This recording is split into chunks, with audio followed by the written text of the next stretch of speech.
Bonjour les amis turfistes et bienvenue sur la chaîne Nico Quintet Prono. On se retrouve pour le lundi 14 novembre, un Quintet Bordeaux, le Bouscat. On surfe sur une belle vague de réussite en ce moment. Faut dire les favoris nous aident bien également, mais malgré tout j'ai loupé aucun tiercé en novembre. C'est quasiment unique sur la toile, vérifiez par vous-même. Sur les 7 quintés de trop qui ont eu depuis début novembre, je vous ai donné une fois l'ordre et 6 fois le désordre, donc 100% de réussite en tiercé. L'écarté une fois l'ordre et 4 fois le désordre, ça fait quasiment 3 quintés sur 4 que je vous donne, et en quinté on est plus d'un quinté sur 2. Quant à mes sélections que je vous livre à chaque fois, vous pouvez vous appuyer dessus. Regardez, le béton c'est 71% dans les 3, 86% dans les 5, un cheval. Et après, le copain, c'est 86% dans les 5, et la cote est un peu plus intéressante, elle est plus proche des 7-8 contre 1. Le coquin, lui, c'est 43% de réussite dans le quintet. Et à quelle cote, s'il vous plaît? 23, 67, 24. Donc, on y va les amis. Samedi à Vincennes, par exemple, je vous donnais tiercé, quarté dans l'ordre. Alors certes, c'est pas des gros rapports, mais il vaut mieux les encaisser pour pouvoir retourner jouer en toute tranquillité le quintet dans le désordre en inversant seulement le 4e et le 5e. On était tout près. Béton vainqueur, copain deuxième et les autres absents comme pensé. Alors, au Bouscat, parcours à main droite, attention, 8 chevaux en tête, 5 qui rentrent 25 mètres. Et un épouvantail, encore une fois, un cheval en béton, on va le voir juste après, Galetzit, qui reste sur plus de 10 succès de suite, là, 10 rangs de suite, depuis qu'il est arrivé chez Charles-Antoine Marie. Il est imbattable, quoi. Il est imbattable. Donc là, on va voir ce que ça donne. Il y a une course quand même assez favori, encore une fois, je pense. Ça devrait nous sourire. On y va, donc je vais vous livrer toutes ces sélections. Là, on commence par le béton. Pour finir les 3, donc pas d'innovation. On va rester sur Galetzit. Il a, sur ses 10 ou 11 victoires, je ne sais plus exactement, il a une victoire corde à droite, la première. Et depuis, il a couru qu'à gauche. Mais ça ne devrait pas poser problème selon son entraîneur, donc on y va. Ensuite, le copain, Ingo. Alexandre Abrivard a été un peu déçu de sa dernière course, mais l'entraîneur tempère un peu en disant que à Vincennes, il finit 4e en ayant fait la course en tête depuis le pied de la montée.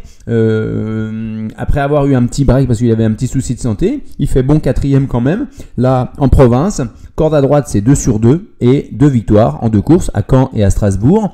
Je pense que là, il va pouvoir bénéficier d'un parcours un peu plus caché et il va falloir, il va en rattraper plus d'un dans la ligne droite, je pense. Donc c'est une base assez sûre pour être dans les 5. Le coquin, à belle cote, je suis pas allé chercher trop loin dans la synthèse de la presse parce que je vois pas trop de chevaux qui peuvent venir brouiller des pistes à belle cote. Donc je vous ai mis drop de Duriez, que j'ai beaucoup aimé sa dernière course où il fait 2e derrière Copsy qui vient de confirmer à Vincennes, en 4e dans un lot très relevé. C'est un cheval qui part très vite. Je pense même rendre 25 mètres à Galetzit, ça me paraît impossible bien sûr, mais il va pouvoir bénéficier de son départ volté très rapide pour, je pense, venir s'installer en tête et éventuellement faire un relais avec Galetzit. Je pense. J'imagine la course comme ça pour Manu Criado, qui l'a déjà mené, bon, il devrait bien s'en servir.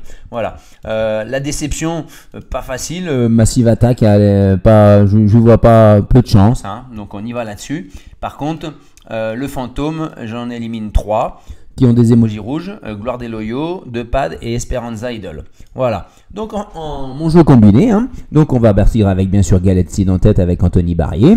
Il va prendre la tête et je pense qu'il va pouvoir aller au bout sur cet anneau du Bouscat. Ensuite on met le 10 Ingo qui devrait venir prendre la 2e place à l'issue d'une belle ligne droite.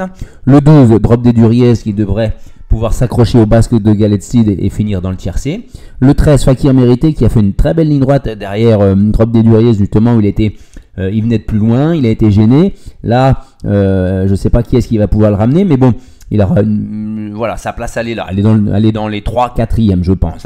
Ensuite, devant, j'ai mis un peu plus loin les deux chevaux qui sont très réguliers, hyper réguliers, devant Gaz d'Ocagne et Gabriel Adouem, qui sont difficiles à dissocier. Je les ai mis un peu plus loin parce que le lot est plus relevé cette fois-ci pour eux, mais il faut compter sur eux pour être dans le quartier, je pense.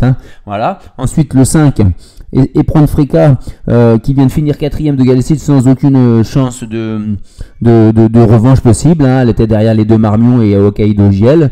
C'était un nombre. Il va chercher pareil à garder la corde tout le long du parcours et suivre jusqu'à ce qu'il pourra, quoi. Donc une 4e, 5e place est envisageable.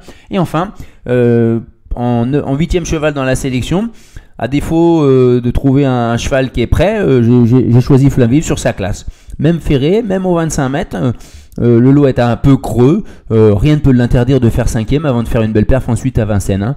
Elle peut prendre l'argent et être bien engagée pour son parcours suivant. Donc je tente Flamme Vive qui va être très spéculative, hein. Elle va être à 40-50 contre 1. Hein. Voilà les amis, prochaine vidéo, on va se reposer un petit peu au niveau du trot à Vincennes, hein, parce que ça ne sera pas avant le jeudi pour le Quintet Plus de vendredi en nocturne à Vincennes. Merci d'avoir regardé, abonnez-vous pour pouvoir suivre tous mes bons pronostics actuellement, et un petit pouce bleu, ça fait toujours plaisir. Bye bye.